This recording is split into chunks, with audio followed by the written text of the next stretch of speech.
Welcome in, everybody, to the 423 Football Podcast. I'm your host, Brandon Bouchard, joined here, as always, by Brett Hamilton. Hello. And we have a live studio audience here today. Our runner-up in our League of Record, sitting on the couch, Heather. But today we got a great show. We're doing Overvalued, Undervalued, continuing that from last week. We did QBs last week. This week we're doing Overvalued and Undervalued running backs. So a little more in-depth and a little more, I think there's a lot more options to choose from when it comes to running backs and even receivers than it is quarterbacks, because the quarterback, like the range of production in fantasy is so large. It could be like you could draft guys late in the draft, like 10th, 12th round, and they could possibly outproduce some guys that you draft in the 3rd or 4th round. But with running backs, usually these are the guys that fill up the first 2-3 rounds in your drafts, and we're here to tell you who's being overvalued at the moment and who is being undervalued. But before we get into that, just a few news-related things we need to discuss. Raiders are fearing that Martavis Bryant will be suspended for substance abuse. So here we go again. I don't know what number is this for him? Like this should be. Is it 3rd or 4th? I was thinking 3rd. Because it could be 4th. I mean, he's close to getting. Yeah. Honestly, he's getting close to like the Josh Gordon treatment. You are not going to be playing in this league for a good while, maybe ever. Yeah. So Raiders might lose what they thought was going to be a nice weapon. Sam Bradford, expected to be the starter week 1. What do you make of that? Not surprising. He was the starter last year, week 1 too, and we saw what ended up happening. I think a similar situation is going to happen in his predicting injuries. Love it. His new home in Phoenix. So it's not surprising. I mean, I think Josh Rosen is going to develop pretty quickly in his first year. I do too. I think he's the most ready quarterback out of the rookie class. So I think he will. Yeah. So he may even earn the job even without a Sam Bradford injury. But just Bradford just has a terrible injury history. Yeah, but it's every year. When Bradford is healthy, he's a pretty good quarterback. He's not out bad. On fire last year. Yeah, and he's it's a nice quarterback to have. To start a few games before Rosen gets going. It's nice to have he's a really solid, experienced quarterback. He's played on a lot of teams. He's got a lot of experience. He can teach Rosen a few things. Yep. Just not how to stay healthy. Now, speaking of quarterbacks, Andrew Luck finally throwing the football again. I remember I was at work the other day and saw it on the TV, and I just stared at it for like a minute straight. I was like, wow, I haven't seen that in a while. No, like 3 years. Yeah, but now he's throwing. I know the Colts are all like, this is like rejuvenated their energy and just a good thing to see out there. I'm still not 100% convinced that he is going to be back to normal or even that he's going to be healthy enough to even play week 1. Yeah. It's just a weird situation with that shoulder. So we're really late into the offseason to just now be throwing a football. Yeah, but I mean, it's obviously a good sign. So I mean, we're going to take it as such. It's positive, and obviously, it's great if you're doing drafts right now. Which please don't, unless you're doing your dynasty or rookie drafts.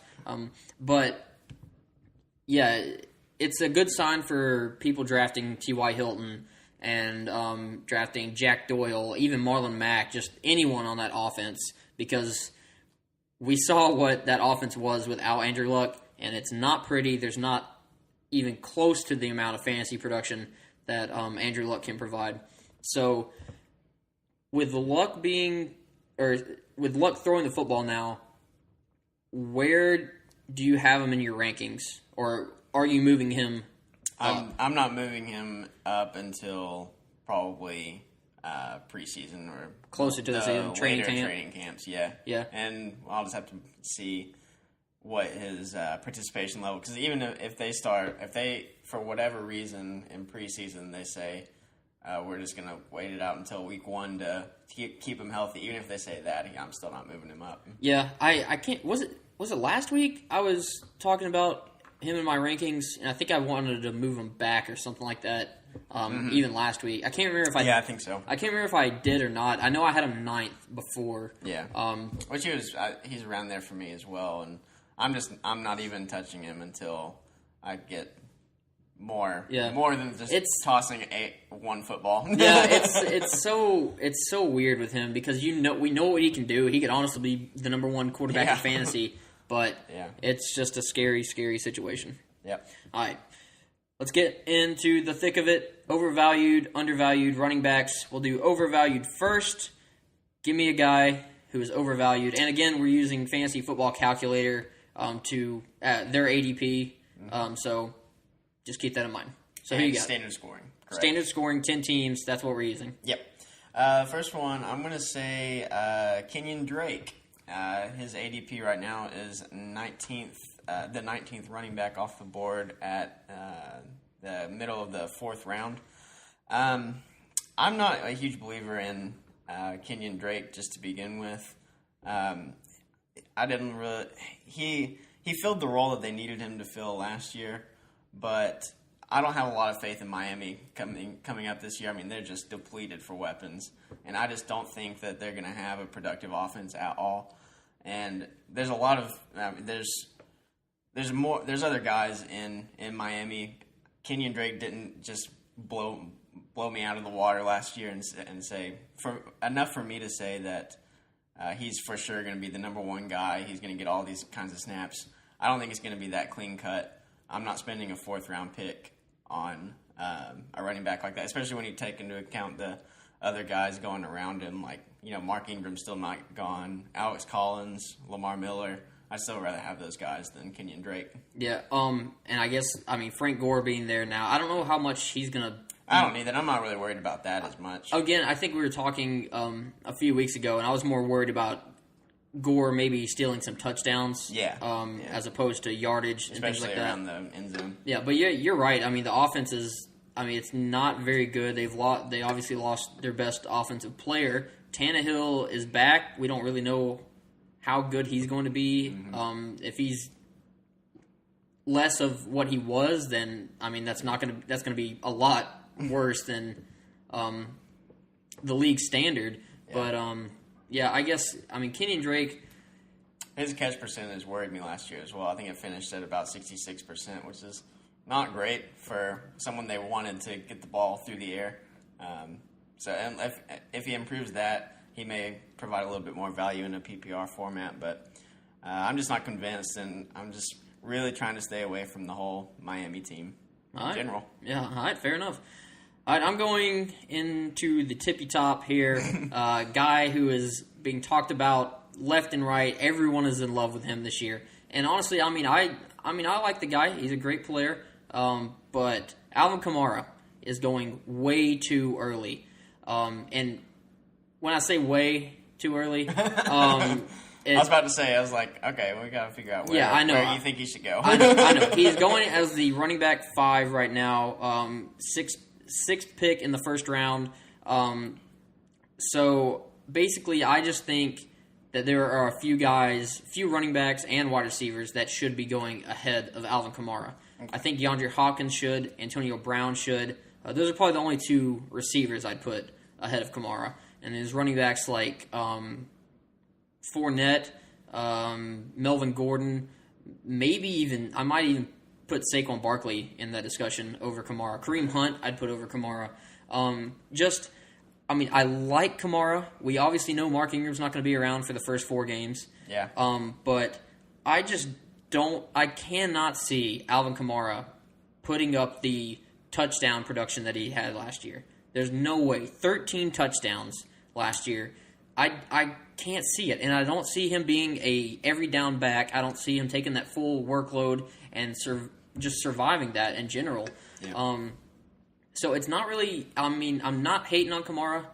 I just think he's going a little too soon. I'd take him more towards the back end of the first or maybe wait until the second to get Kamara. It's just, I there's no way, absolutely no way he's scoring 13 touchdowns. So it's more of a product of just liking other players a little bit better. Yes. Rather than just ragging on. Yeah. Because, he's super talented. He's going to get his, but I don't see 13 touchdowns happening again. Yeah, fair enough. I can't disagree with that. My other overvalued running back, Jordan Howard. I've liked Jordan Howard in the past. I think he has a lot of talent. He is obviously. We know that he's going to be the starter for the Bears this year. Yep. The Bears in general, kind of similar to Miami in the fact that they just kind of worry me. I'm more confident in the Bears than I am Miami. Yeah. But Jordan Howard, he needs a pretty solid offense to get production. I feel like whenever he's at his best, it's whenever the whole offense is kind of operating on a similar pace.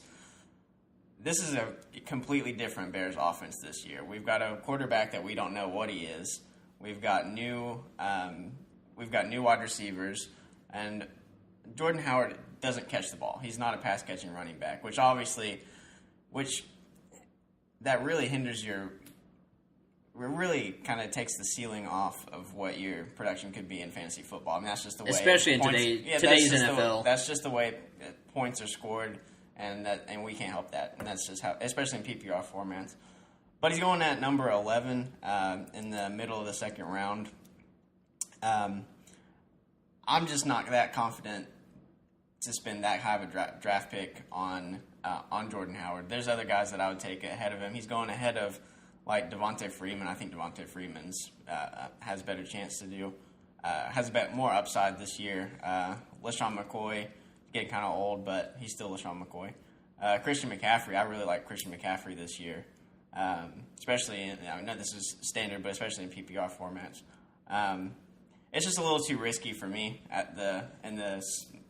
for my what would probably be the second pick or for my second pick. Yeah, I kind of disagree.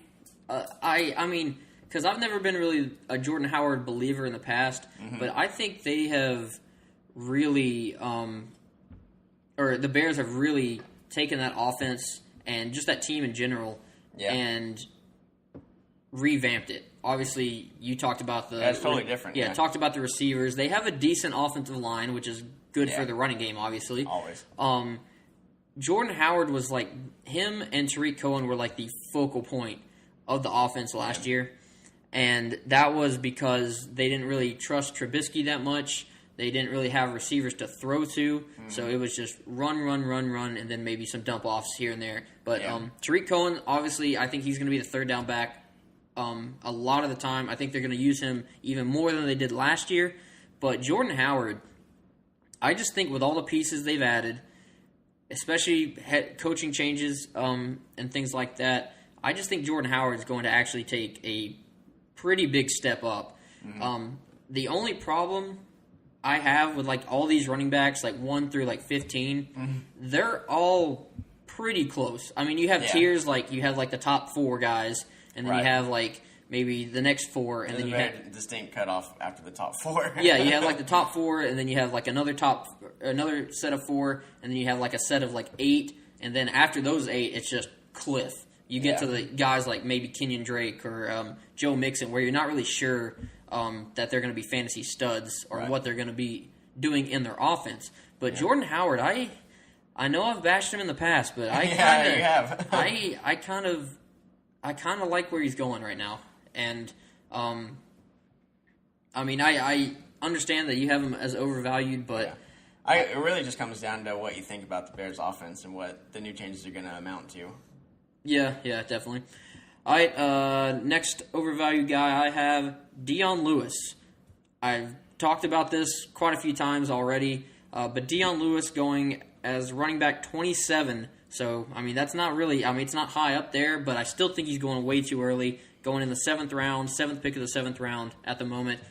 I just don't think he's going to be involved that much. I think he's obviously going to get some work here and there. He's going to be a change of pace kind of guy. But I think Derrick Henry is going to get the ball close to 30 times a game.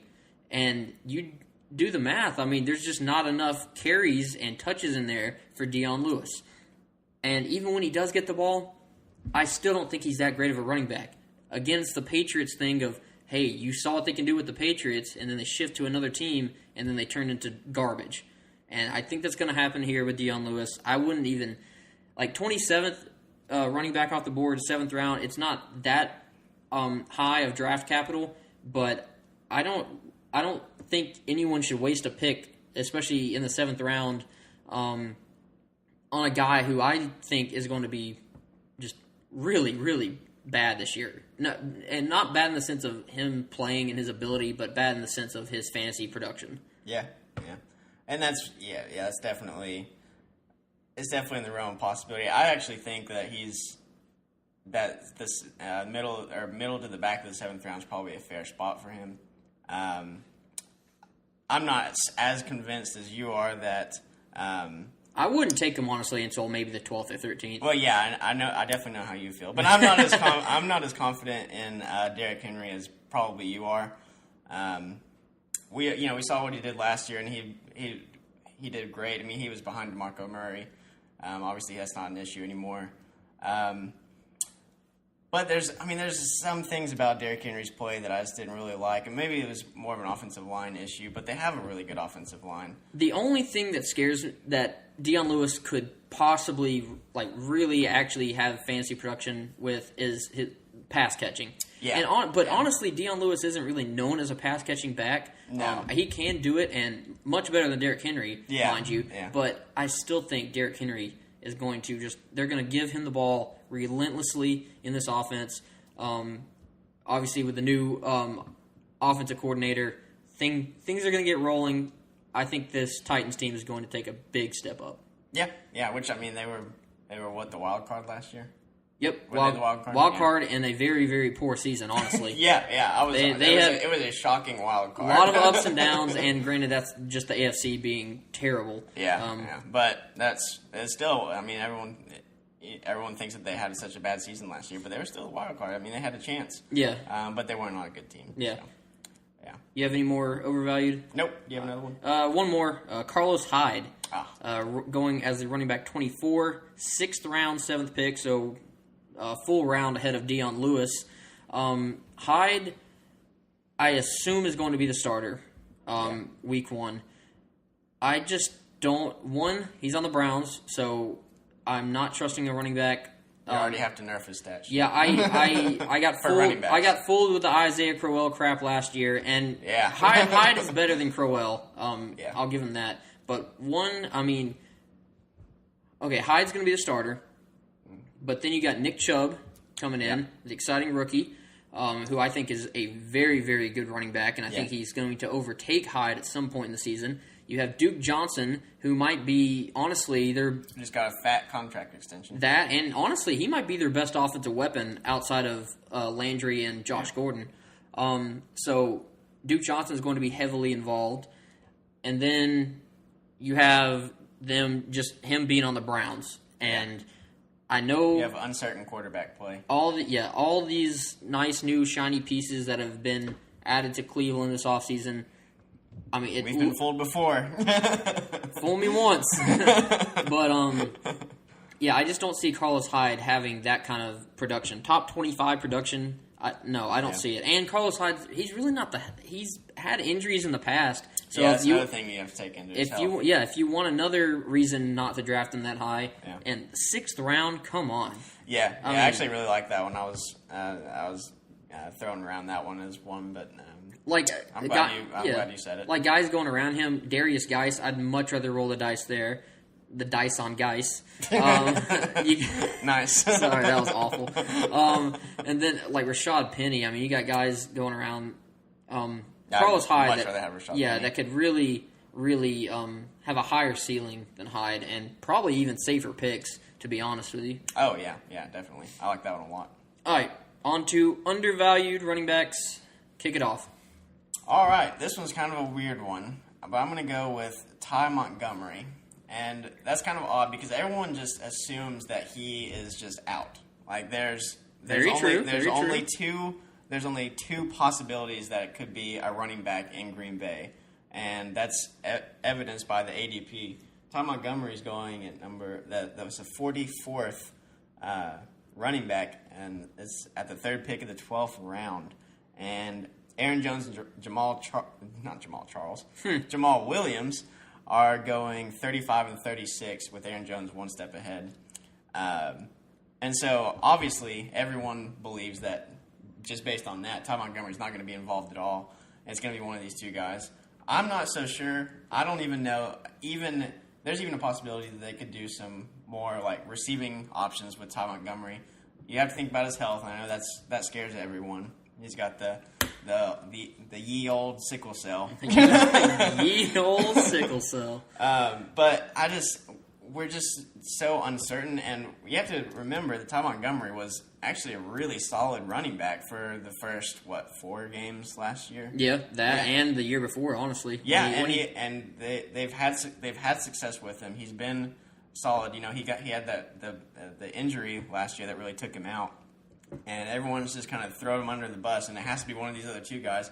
And I'm not so sure. I would be willing, if Ty Montgomery's there in the 12th round, I'd be perfectly happy. I mean, I think he has one of the better upside potentials, being on a prolific Packers offense. That I think that they're going to find a way to utilize him. It might not be first, second, third down running back, but I just feel like he's still on the team for a reason, and they're going to use him somehow. And he's super talented, and I don't see him. I can't see him doing worse than a 12th round value. I mean, you take a look back at last year, we had Ty Montgomery. A lot of people were drafting him top 10 running back. Yeah. Yeah. So, I mean, there's a reason for that. It's just the problem in Green Bay right now is there's obviously Aaron Jones, Jamal Williams, and Ty Montgomery. One of those guys is going to hit. Yeah. And it's going to be very good. You're going to get a guy who might even finish as a top 10 running back. Oh, yeah. But if it works out perfectly. Who's it going to be? Yeah. But this is the thing with I was going to compare them to the Patriots and how their running backs, it's hard to predict. Yeah. But it's kind of like the Packers, you got 3 running backs now, and whichever one hits, I feel like that one, they're going to ride. It's going to be it for the season. Yeah, unless injuries and things like that.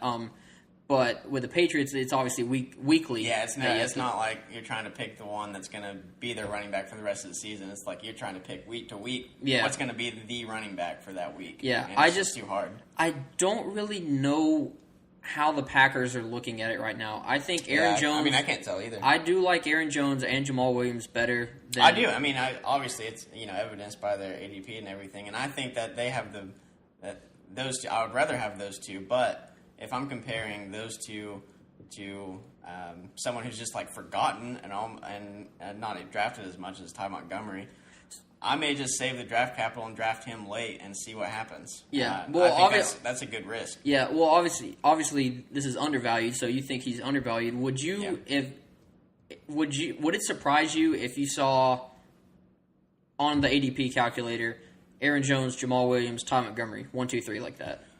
Would you be comfortable taking Ty Montgomery where Jamal Williams and Aaron Jones are going in the 9th round?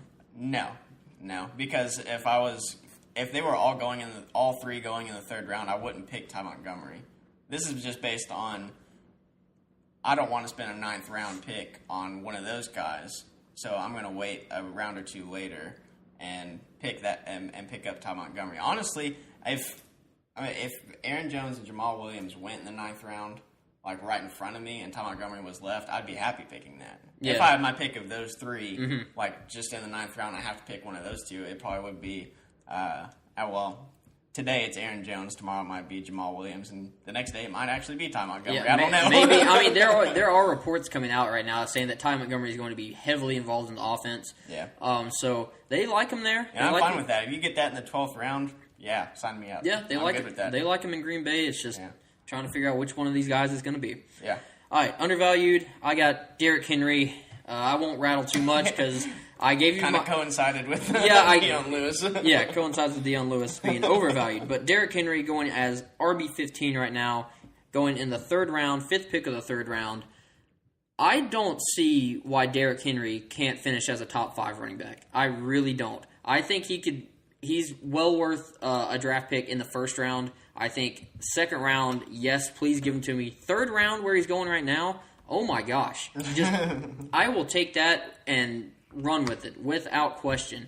But I'm not going to rant too much about how their offense has changed and all he's going to do. Same thing I said a minute ago. He's going to get the ball a ton. He's going to do a lot with that, with those touches, especially late in the game. That's what he did in his college days. That's what he did late last year when DeMarco Murray was hurt. So Derrick Henry going as the RB15 is absolutely ridiculous. I'm fine with him being there in terms of me drafting because thank you very much. But I just believe that Derrick Henry has so much more to offer than going as a RB15. I have a feeling Derrick Henry is going to be the guy that you own in every single fantasy league this if he year. stays, if that ADP doesn't change, then yes, sir. Yes, sir, I'm going to take him there. All right, fair enough. So another one of my undervalued ones, I think we both agree on this one, is Rashad Penny, a rookie for the Seattle Seahawks. I do agree. I figured. He's going as the 29th running back. That would be the very back of the 7th round, almost into the 8th round.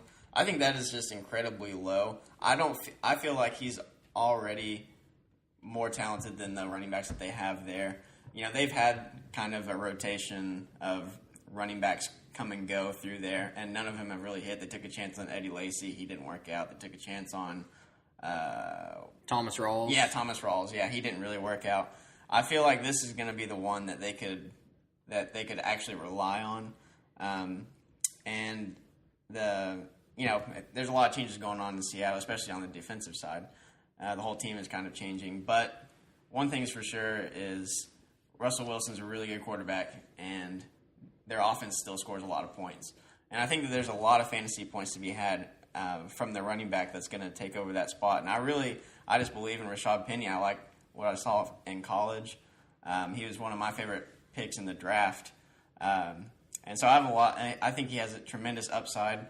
And there's just I don't think there's any way that he's going to not surprise anyone if he stays at like the beginning of the 8th round. I mean, that's just crazy. Yeah, I definitely think the hype is going to push his way up. Yeah, it's going to get there because I mean the guys going in front of him, just whether it be I don't have much faith in those guys, or whether it be I just think there's not much ceiling for. I think Sony Michel going in front of Rashad Penny is tragic. I got the list right here. Sonny Michel, Deion Lewis, obviously. Yeah. Tevin Coleman, I don't agree with that. Marshawn Lynch, Carlos Hyde. Yeah. Maybe even Lamar Miller, I might push behind Penny. Yeah. But yeah, Penny, I don't think the upside's too big. I don't think he can be a top 10 back this year. No. But definitely, I believe he can be top 20, maybe even top 15 guy. And him going at number 29 in terms of running backs. Right, yeah, that's a steal if he stays there. But like you said, there is a lot of hype and a lot of coverage going around the Twitter sphere about him. But if he stays right there, I'm happy because I'll take him. Yeah, there you go. All right, I got 2 more names. It's kind of like a package deal, I guess. But I love packages. First one, Corey Clement going as the running back 50 right now. Oh, I like this pick. Yeah, so 13th round, 9th pick of the 13th round. Going that's way so back there. Late. Way back there. That's incredible. We really got to see what Corey Clement could do in the Super Bowl. He's an incredibly good pass-catching back, and that's not all he can do. He can easily be honestly, I don't want to go as far to say that he could be like a 3-down back, if Ajayi went down or something like that, but I think he's very, very reliable. Yeah. And obviously, I mean, he had a great career at Wisconsin, and I think it's going to keep up here in Philadelphia. I think they're just going to find more and more ways to utilize him. Definitely. LeGarrette Blount's gone, so, I mean, there's touches to be had. Jay Ajayi is going to get the starting job, obviously. Yeah. But Corey Clement is going to be a very, very, very big piece in this offense, I believe. Yeah. And going as the running back 50, that's ridiculous. Honestly, like, what blows my... and I know you guys are probably tired of hearing me talk about Deion Lewis and But honestly, I'm tired of it, and I'm sitting right here. honestly, I don't see why Corey Clement couldn't be better than Dion Lewis this year. No, I don't know. It's almost the same situation, but Corey Clement has even more of a path to touches than Dion Lewis does, because I think more of a track record with the same team. Yeah, we know his utilization last year was. You have to believe that with LeGarrette Blount leaving and the way Corey Clement performed in the playoffs, and particularly the Super Bowl, you have to believe his utilization is going to rise from last year. Yeah. So there's just no way he should be going as the running back 50. That's just ridiculous. But I mean, you take a look. I mean, a lot of people are looking at him as just a handcuff. But I mean, looking at all the like second tier or second string running backs, like the third down pass catching guys in the NFL that are going up there. I mean, Tevin Coleman. I mean, I was about to make the comparison to Devonta Freeman and Tevin Coleman with Jay Ajayi and Corey Clement. I feel like that's very, very similar. Yeah, just the usage there. And we know Tevin Coleman, he's a guy. He's not a handcuff. He's a second running back, but he's better than a handcuff because you can play him. You can play him in the right matchups and feel confident that he's going to provide value, and normally does. Yeah, and I mean, guys like Chris Thompson, we saw what he could do. Tariq Cohen, Rex Burkhead, those guys that are like pass-catching guys who also can take some first and second down work if needed. Yeah. So, and obviously, Corey Clement's in a really high-scoring offense.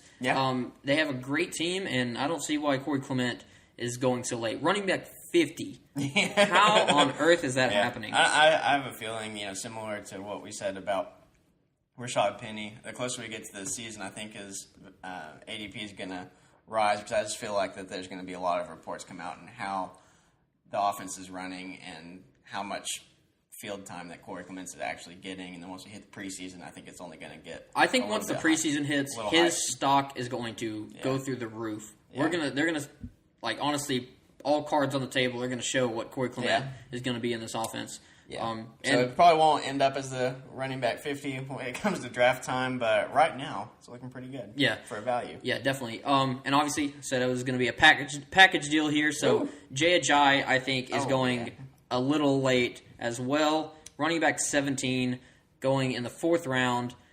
I think Ajayi, the injuries kind of scare me. His knees.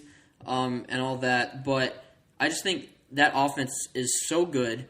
LeGarrette Blount, again, he is gone. So Jay Ajayi, this is his role now. Yeah. And they brought him in for a reason. Yeah, there's not too many guys I would move back to take, or move back behind Ajayi, just because, again, it's kind of, they're almost close to that drop-off right there. Right.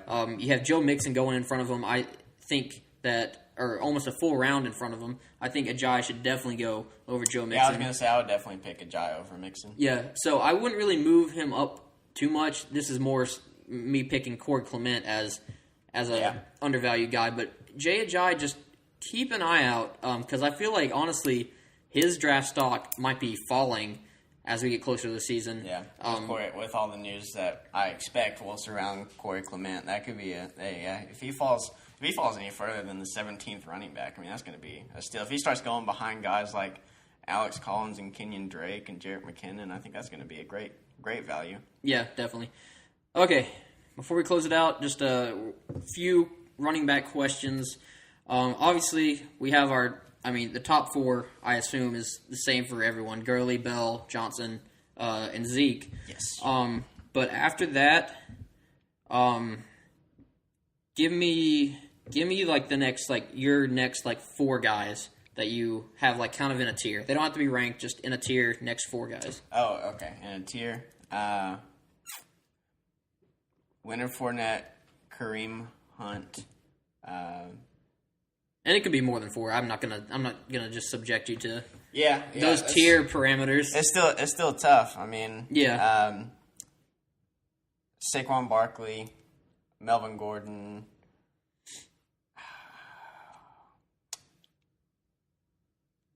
Alvin Kamara and Dalvin Cook. That's like 6, though. I mean, that's fine. If that's so. What you said: Kamara, Fournette, Hunt, Gordon, Barkley, and Cook. Is that what you said? Yeah, I feel like after that, there's definitely a drop off. Yeah. Yeah, honestly, I mean, you might be able to split those guys into two separate tiers. Yeah, but it would be really hard for me. Yeah, it would honestly. Especially there's a lot of question marks surrounding a lot of those players. Like I want to put Saquon Barkley higher because I think he's going to be just incredible. Some people have him in front of Zeke. I've seen that a few times. Okay, that's stupid, but that kind of I don't know what. But then I'm like, I can't disrespect Melvin Gordon because I really like Melvin Gordon, and especially with all these offseason reports talking about getting more involved in the passing game. I mean, that would skyrocket his value. And then Dalvin Cook, I don't want to take away from anything from what he did in his first 4 or 5 games last year. Hopefully, he's fully recovered. Yes. Which it was an early injury, and from what I've read, it's not one of the worst ones they've seen. So he should be ready. Do you think Latavius Murray has any, or does he get enough touches in this offense to downgrade Cook at all? That's going to be tough because when Dalvin Cook was healthy, Latavius Murray wasn't. He wasn't on the field. It was just Jarrett McKinnon backing up Dalvin Cook, and really it was all just Dalvin Cook. So we've never seen Cook and we've never seen Cook and Murray both healthy at the same time on the Vikings offense. So I want to say it doesn't matter, but it could. I mean, I think it's kind of how much they're going to lean on Latavius. I think there's going to be a lot of vulturing of touchdowns here, and that scares me a little bit. Do you think that situation is similar to Kareem Hunt and Spencer Ware? No, not at all. Not at all. You really like Kareem Hunt, though. I mean, honestly, I do have some worry about Kareem Hunt. You've never seen. It's the same situation. You've never seen both of those players healthy on the same team. Yeah, yes, Kareem Hunt did an amazing job, but look who his head coach is. He's completely unpredictable. And Spencer Ware's was a really good running back before he got injured. Yeah, and I mean, wherever he was going in the draft last year before Kareem or before he got. Before he got injured, it was high. It was in the first 2 rounds. Yeah, definitely. That's why I'm kind of hesitant to put Cook in that tier with those guys, just because I think Murray might take some touchdowns. I do think that it's going to be a run-heavy offense, even with Kirk Cousins being there. Yeah. I think that team's just their defense is too good not to run the ball. Yeah, they're gonna do a lot of game control situations, and they're definitely going to be running the ball. Yeah, but that's the thing with guys like Cook. Like Gurley has no one who's challenging him. No. Le'Veon, no. David Johnson, no. Ezekiel Elliott, no. That's why they're all in a separate tier. Kamara, no for the first 4 games. Fournette doesn't really. Corey Grant he's pretty good. And TJ Yeldon's a nice change of pace guy as well. Kareem Hunt's got some challengers. Melvin Gordon, none. Nothing. That's why I really like taking guys where it's just you know exactly who it's going to be every single week. This is the guy who's going to get the first chance to do something with the ball. Yeah. Saquon Barkley, I know they have Jonathan Stewart, but Saquon Barkley, he's going to get every opportunity to have the ball and be that first guy, first, second, third down guy. Yeah. So I don't know. We'll see. Obviously, that was kind of like a first look at our rankings almost. Yeah. But as the offseason progresses, as we get into mini camp and training camp, we're going to move things around. Hopefully, some of these undervalued guys rise up and the overvalued guys fall down. I know it's not ideal for those drafting and wanting to get steals in the draft, but we'll have to wait and see and try to adjust to that. But anyway, that's going to be all for today. Kind of a short episode, but we'll be back again next week. I know for my work, our baseball season starts next week, so might be a little shady on how we're going to start recording these. When's the first game? First game is the 22nd, so we play Friday, Saturday, Sunday. So okay. We're going to have to figure out we'll see. how we're going to record. We're going to get something out to you, so keep listening. Make sure you're telling everyone to listen as well. And make sure you follow us on Twitter at the423football. Like us on Facebook. Subscribe on Apple Podcasts, Google Play, and YouTube. Give us a like. Leave your comments and reviews. Thanks for listening. We are the 423 Football Podcast.